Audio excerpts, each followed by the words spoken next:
Je pense que la stratégie la meilleure pour qu'on ait une paix durable, c'est qu'on essaye de respecter la charte de non-agression qui a été vulgarisée aujourd'hui, mais auparavant ça a fait l'objet de partage lors de nos rencontres zonales.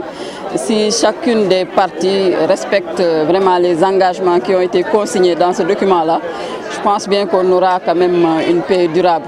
Mais il faudrait nécessairement que aussi, par rapport aux commissions de médiation locales, qu'elles puissent être périodiques, qu'elles ne soient pas juste là pour le règlement des divagations et autres. Il faut que ça soit récurrente, des rencontres qui se tiennent avant le démarrage de la campagne, avant la fin de la campagne et après la campagne, qu'il n'y ait pas de rupture par rapport à cette médiation-là. Et nous, en tant qu'autorité, on fera notre maximum pour qu'on puisse, au travers des constats, calmer, apaiser et compter sur la gendarmerie pour ne pas diligenter certains dossiers qui seront soumis à leur attention. Je pense que je vais partager avec vous le document de non-agression, parce que le préambule porte même sur ce cas-là qui est arrivé au niveau de la KSL.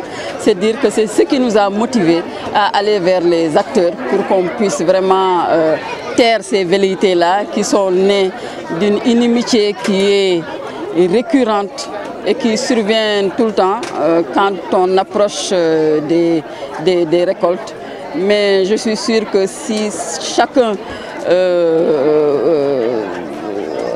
prend les dispositions nécessaires et s'inscrit en droite ligne sur les prescriptions données aujourd'hui par Thierno Alpha à travers son message, je suis sûr qu'on aura des résultats par rapport à ça. C'est vrai que les 2 années précédentes, ça n'a pas pu se tenir pour cause de la pandémie à Covid-19, mais cette année-ci, il a renouvelé son appel pour participer à la paix sociale et à la tranquillité publique. Et c'est pour cela qu'il a convoqué les éleveurs et les agriculteurs pour leur offrir cette plateforme pour discuter autour des questions qui les préoccupent, pour essayer d'anticiper sur les problèmes à venir. Donc le marabout a appelé les 2 parties à la paix et les 2 parties ont répondu à son appel et ils se sont exprimés. Il se réjouit aussi de la présence des autorités administratives et des autorités locales. Madame le préfet, oui, était là présent, mais aussi monsieur le maire a été représenté et aussi les chefs de village, les autorités coutumières et religieuses de cette localité-là ont été présents. Et donc c'est une occasion pour le marabout, mais aussi pour les acteurs, de magnifier encore une fois de plus cet appel à la paix et aussi de dire que tant qu'il y a le dialogue, tant qu'il y a l'échange, tant qu'il y a le partage, il n'y aura que la paix, il n'y aura que, comment dire, l'entente et la cordialité. Je pense qu'on commence d'abord par remercier vraiment le chef religieux, Thierno Alpha, vraiment qui a eu du mérite pour vraiment réunir les producteurs et les éleveurs pour échanger un peu par rapport aux problèmes que nous rencontrons chaque année pendant cette période. Donc ça veut dire quoi? Les histoires de divagation. Donc je pense que c'est important, comme le sous-préfet l'a dit, Madame le sous-préfet, il y a une charte, mais de non-agression qui a été vraiment adoptée. Je pense qu'il y a des choses à partager par rapport à la charte, mais aussi il y a des choses à revoir aussi, hein, parce que je pense que concernant la paille, je pense qu'il y a des choses à revoir encore pour éviter des problèmes. Parce qu'il ne faut pas résoudre des problèmes pour en créer d'autres encore.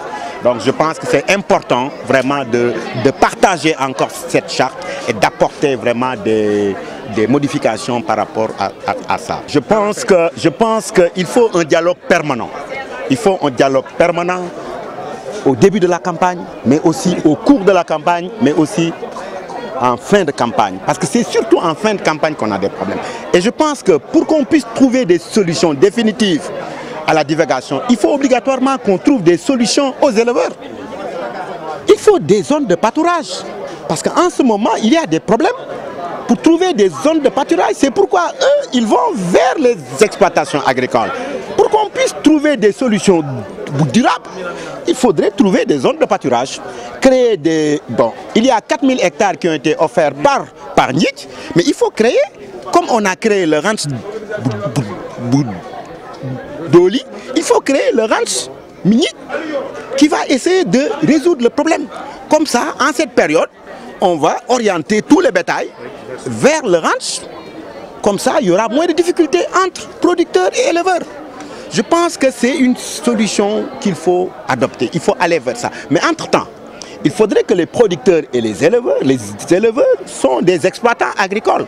Ils peuvent, à partir de maintenant, faire des petites exploitations pour essayer de faire des cultures fourragères pour prendre en charge le bétail en cette période. Je pense que nous, dans nos différents programmes, et je pense qu'il y a un projet important dans le projet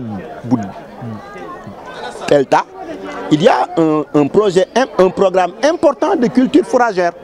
Et je pense que ce programme va démarrer à partir de 2022. Ce sera une solution par rapport, un début de solution par rapport au problème de divagation.